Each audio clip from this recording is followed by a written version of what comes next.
It's time for Team Venom to cross the line.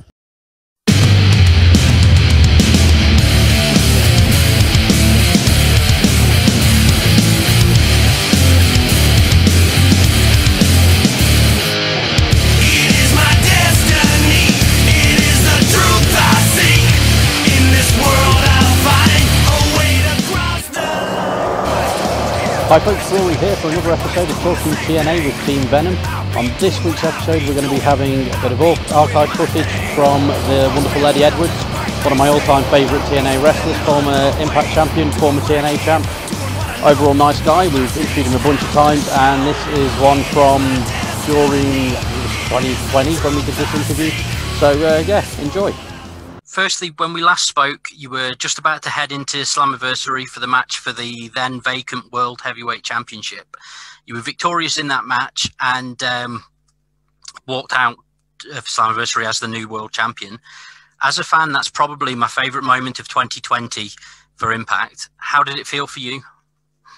Yeah, it was awesome. You know, anytime, you're able to win any championship is an amazing moment, but obviously, becoming the world champion, there's a lot that comes with it. So, being the world champion, you're now the face of Impact Wrestling.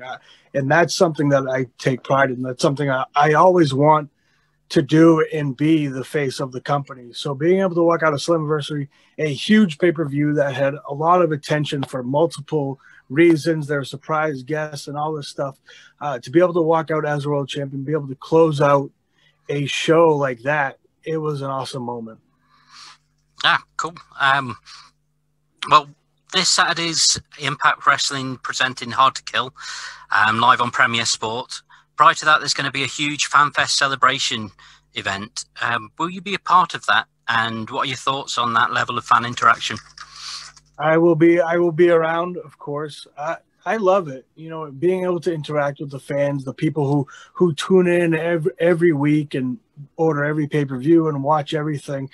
It's nice to be able to, give back and just interact and see, what the fans like, what they don't like, their thoughts on things. It's always cool to kind of get on the other side of the TV or other side of the rail and be able to chat with them and see, what they dig about things, what their thoughts are and their opinions, because without the fans, I couldn't make this living. I couldn't do what I do without the fans. So to be able to interact, it's always fun, and I always enjoy it. You always get something. You always take something out of it when you're done with it. Okay, thank you. Well, speaking of Hard to Kill, we've seen things get incredibly personal between yourself and Sami Callihan over the last couple of months, including history repeating itself with the baseball shot to the face. You're set to square off at Hard to Kill this weekend. What can we expect to see from the encounter? It's barbed wire massacre. It's going to be violent. It's going to be bloody, and there's going to be chaos. It may make some people uncomfortable, but this is something that we need to do. This is how our feud has elevated. This is how we need to end it.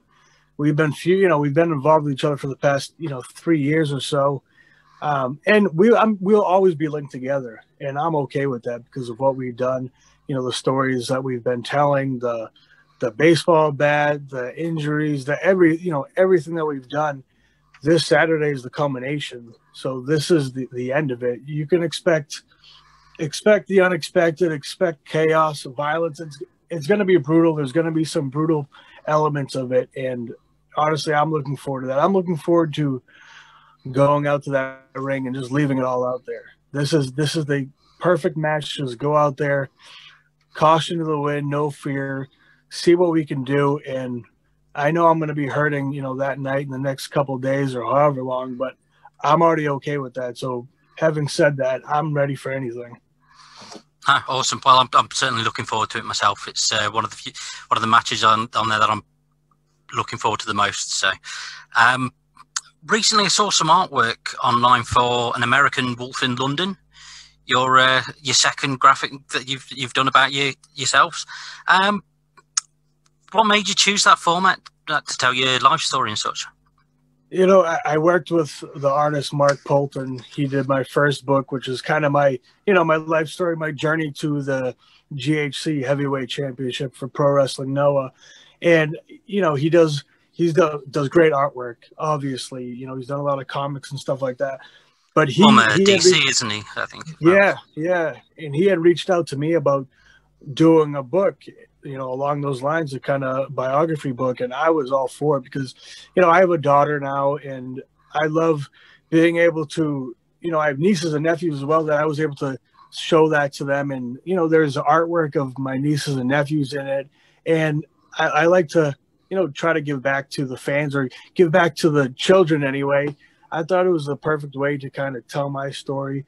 And now with the American Wolf in London, I have so much history in England, being as the American Wolves were born in Wolverhampton.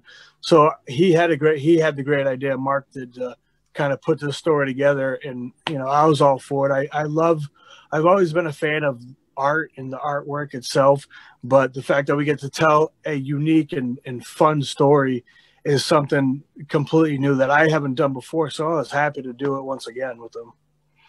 Awesome. Well, just before Christmas, I'll just switch it back to wrestling and such. Before Christmas, the wrestling world was stunned when Kenny Omega, the then AEW champ, turned up on Impact and kickstarted a crossover between the two companies. Out of everyone on the AEW roster, is there anyone that you've particularly got your sights set on? You look at the world champion, you don't have to look any further. Kenny Omega, he's one of the best in the world without a doubt.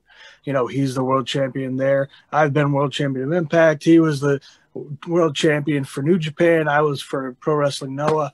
It's a matchup that I would love to be a part of. I would love to see it. I would love to just kind of go out there and see what happens. I mean, if you're going to take a shot at the king, Yeah. Okay.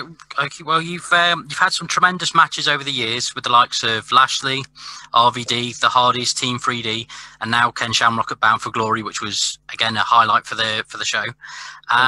Where would you rank your match with Ken Shamrock against all of your previous legendary matches? That's not my job. I don't like to rank my stuff. I don't look at it that way. I look at it as, we went out there, we told a story, we told a different story. It was physical. It was brutal points of it.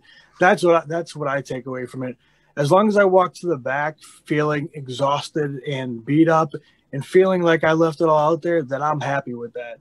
It can always be better in my mind. I can always do better. No matter what the match is, you can always improve, as anything in life. But I don't rank my matches. I just, whether or not I enjoy them, and as long as the fans enjoy them, that makes me happy. Cool. Well, outside of your own matches from Impact in 2020, is there anything that you've seen as a fan of the sport that you'd recommend to someone who's new to the product?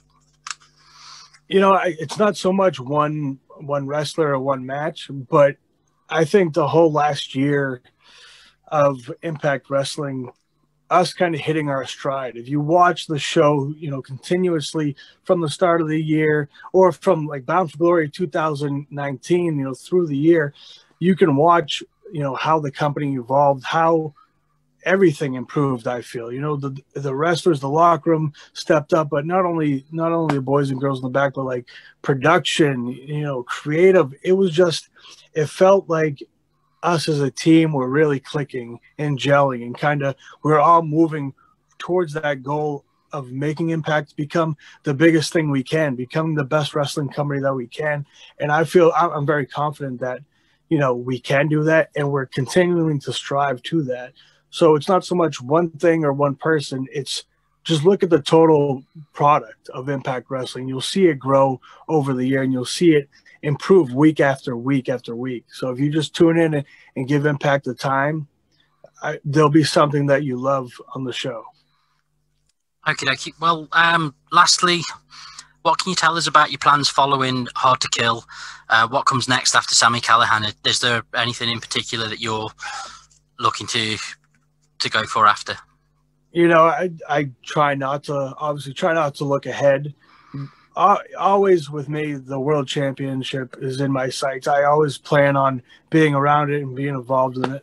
But first, it's surviving Hard to Kill. I'm not dumb. I know what Sammy's bringing to the table. He knows what I'm bringing to the table. We know how violent and brutal it's going to be. So I have to focus on surviving that, winning that, and then going on. But I would love to be back around that world title because that's everybody's goal in this game. Get back to that world championship, and I'd love to do it for a third time. Okay. Well, thank you very much for your time. Wish you all the best for your match at Hard to Kill. I'm certainly looking forward to it myself, and it's been awesome chatting to you again. So thank you very much. I appreciate it, and I appreciate the support over the years, and appreciate the support you have for Impact Wrestling. So thank you, and please continue to do so. Thank you very much, man. I appreciate it.